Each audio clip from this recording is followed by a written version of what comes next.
சமயபுர தாயே சரணம் என்று டைப் செய்யுங்க. இந்த சமயபுரத்து அம்மனை குறித்து 2-3 கதைகள் இருக்கிறது. முதலில் ஒரு கதையை பார்ப்போம்.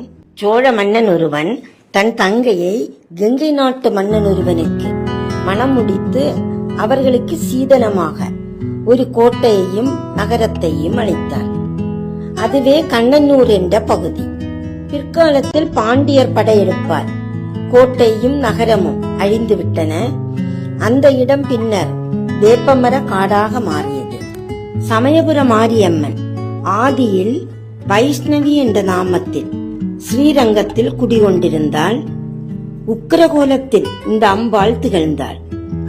அப்போது இந்த ஜீயர் சுவாமிகள் இந்த அம்மனை வேறொரு இடத்திற்கு பிரதிஷ்டை செய்ய ஏற்பாடு செய்தார். அதன்படி சிலர் அந்த திருவுருவை எடுத்துக்கொண்டு வடக்கு நோக்கி கிளம்பினர். வழியில் ஒரு இடத்தில் இளைப்பாறினர். அந்த இடம் தற்போது இனாம் சமயபுரம் என்று அழைக்கப்படுகிறது. அவர்கள் கண்ணனூர் அரண்மனை மேட்டை அடைந்து அம்பாள் திருவுருவை அங்கு ஒரு ஓலை கொட்டகை ஒன்றில் வைத்துவிட்டு சென்றனர்.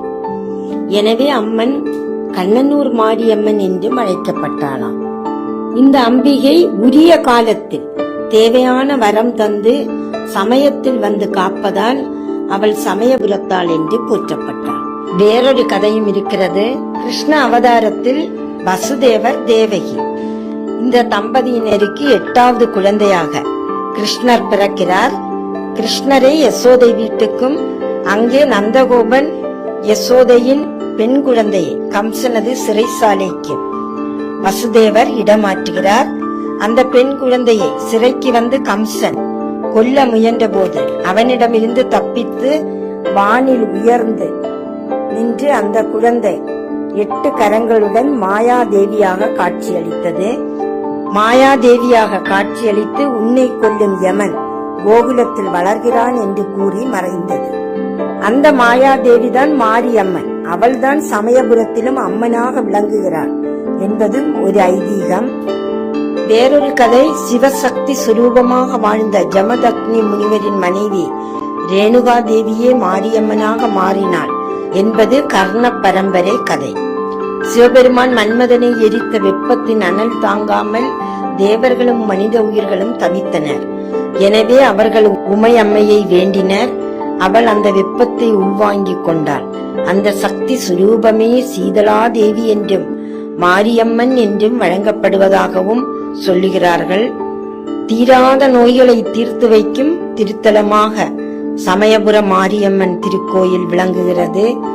அநீதிகளையும் தீமைகளையும் அழித்து தீராத நோய்களை தீர்த்து வைக்கும் பரிகார ஸ்தலமாக இருக்கிறதுதான் இந்த சமயபுர மாரியம்மன் திருக்கோயில். இது திருச்சியிலிருந்து 15 கிலோமீட்டர் தொலைவில் அமைந்துள்ளது. சமயபுரத்தில் ஒரு சந்நிதியில் 3 விநாயகர்கள் அருள் புரிகிறார்கள்.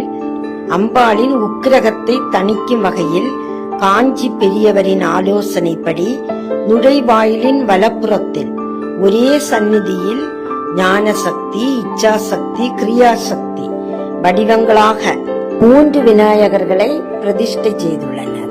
பக்தர்கள் அம்பாளை வேண்டி விரதம் இருப்பது நடைமுறை. ஆனால் இங்கு பக்தர்களுக்காக அம்மனே விரதம் இருக்கிறாள். இது பச்சை பட்டினி விரதம் எனப்படுகிறது. மாசி மாத கடைசி ஞாயிறன்று நடைபெறும் பூச்சொரிதல் திருவிழாவுடன் அம்மனின் இந்த விரதம் துவங்குகிறது. பூச்சொரிதலின் போது அம்மனுக்கு பூக்கள் வந்து குவியும்.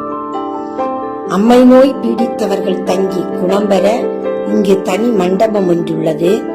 இந்த நோயாளிகளுக்கு தினமும் அம்மனின் அபிஷேக தீர்த்தம் பிரசாதமாக வழங்கப்படுகிறது. இதனால் விரைவில் நோய் குணமடைவதாக பக்தர்கள் நம்புகின்றனர். அம்மனுக்கு மாவிளக்கும் எலுமிச்சை பழ மாலையும் விருப்பமானவை. நமது குறைகளை ஒரு காகிதத்தில் எழுதி ஸ்தல விருட்சமான வேப்ப மரத்தில் கட்டிவிட்டு பிரார்த்தித்தால் குறைகள் தீரும் என்பது நம்பிக்கை. இங்கு கரும்புத்தூளி எடுத்தல் என்ற விசேஷ பிரார்த்தனை பிரசித்தமானது.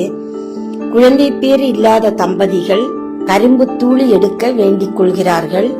அன்னையின் அருளால் கருவுற்று சீமந்தம் முடிந்தபின் சீமந்த புடவை வேஷ்டியை பத்திரமாக வைத்திருப்பர். குழந்தை பிறந்ததும் 6வது மாதத்தில் கரும்பு தூளி பிரார்த்தனையை நிறைவேற்றுவர்.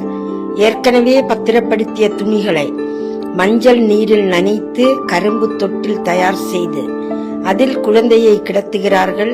அந்த தொட்டிலை பிடித்தபடி தந்தை முன்னே செல்ல தாய் பின்தொடர 3 முறை வலம் வந்து பிரார்த்தனை செலுத்துகிறார்கள். இந்த பங்குனி ஞாயிறு கிழமைகளில் இங்கே பூச்சொரிதல் விழா மிக சிறப்பாக நடைபெறுகிறது. எவ்வளவு அருமையான திருக்கோயில் இது. இந்த கோவிலுக்கு சென்று மனமாற சமயபுரத்து அம்மனை வேண்டிக் கொள்ளுங்கள். உங்களுடைய பிரார்த்தனைகள் கண்டிப்பாக நிறைவேறும் என்பது உறுதி. இங்குள்ள முன் மண்டபத்தில் உறங்கும் பக்தர்களுக்கு நள்ளிரவில் அம்பாளின் கொலுசு சத்தம் கேட்பதாக சொல்லப்படுகிறது. மேலும் இங்குள்ள அம்பாள் சிவசக்தி அம்சமாக இருப்பதால் விபூதி பிரசாதம் வழங்கப்படுகிறது. ஆண்டு முழுவதும் இந்த கோவிலுக்கு திரளாக மக்கள் வந்து செல்வார்கள். இப்பொழுது திருவிழா என்பதால் கூட்டத்திற்கு குறைவில்லை. இவ்வளவு பெருமையும் சிறப்பும் வாய்ந்த இந்த சமயபுரத்து அம்மனின் கதையை கூறியதில் நானும் மிகவும் பெருமை அடைகிறேன். தமிழ்நாட்டில் இருக்கிற மாரியம்மன் கோவில்களுக்கெல்லாம் தலைமை பீடமாக மிக சக்தி வாய்ந்த முதன்மை தலமாக இருப்பதுதான் சமயபுர மாரியம்மன் திருத்தலம். சமயபுரம் என்று சொன்னாலே வாய் இனிக்கிறது, செவி மிளிர்கிறது, மனம் குளிர்கிறது, நறுமணம் வீசுகிறது, உள்ளம் உவகை கொள்கிறது, நோய் நீங்குகிறது. மொத்தத்தில் ஒரு தித்திப்பான அனுபவம். சோழர்கள் பாண்டியர்கள் காலத்திலிருந்தே இங்கே வீற்றிருந்து அருள்பாலிக்கும் தாயிவள். இந்த தாயின் கதையையும் தாயின் சிறப்புகளையும் நாம் கேட்டாலே நம்முடைய நோய் குணமாகும், வறுமை அகலும், மனதுக்கு நிம்மதி கிடைக்கும். இது நிதர்சனமான ஒரு உண்மை. சமயபுர அம்மனின் திருமுகம் சாந்த சுரூபமாக அருள்மழை பொழிகின்ற பிரகாசமான திருமுகம். அவளின் தலைக்கு மேல் 5 தலை நாகம் படம் விரித்த நிலையில் காட்சி தருகிறது. இடக்காலை மடித்து வைத்துள்ளார். கீழே தொங்கவிட்டுள்ள வலக்காலின் கீழ் அசுரர்களது தலைகள் காணப்படுகிறது. சமயபுரத்தாளின் 8 திருக்கரங்களில் முறையே கத்தி, கபாலம், சூலம், மணிமாலை, வில், அம்பு, உடுக்கை, பாசம் ஆகியவற்றை ஏந்தியுள்ளார். நெற்றியில் திருநீறு மற்றும் குங்குமம் மட்டுமன்றி 27 நட்சத்திரங்களின் ஆதிக்கங்களையும் தன்னுள் அடக்கி 27 யந்திரங்களாக திருமேனி பிரதிஷ்டையில் திகழ மகா மாரியாக இங்கே இருந்து அருள் புரிகிறாள் சமயபுரத்தாள். கேட்ட உங்களுக்கும் சமயபுரத்து அம்மனின் அருள் கண்டிப்பாக கிடைக்கும். உங்க உற்றார் உறவினர் ஃப்ரெண்ட்ஸுக்கெல்லாம் இந்த வீடியோவை அனுப்பி கொடுத்து எனக்கு ஆதரவு தாங்க. சப்ஸ்கிரைப் பண்ணாதவங்க பண்ணிக்கங்க.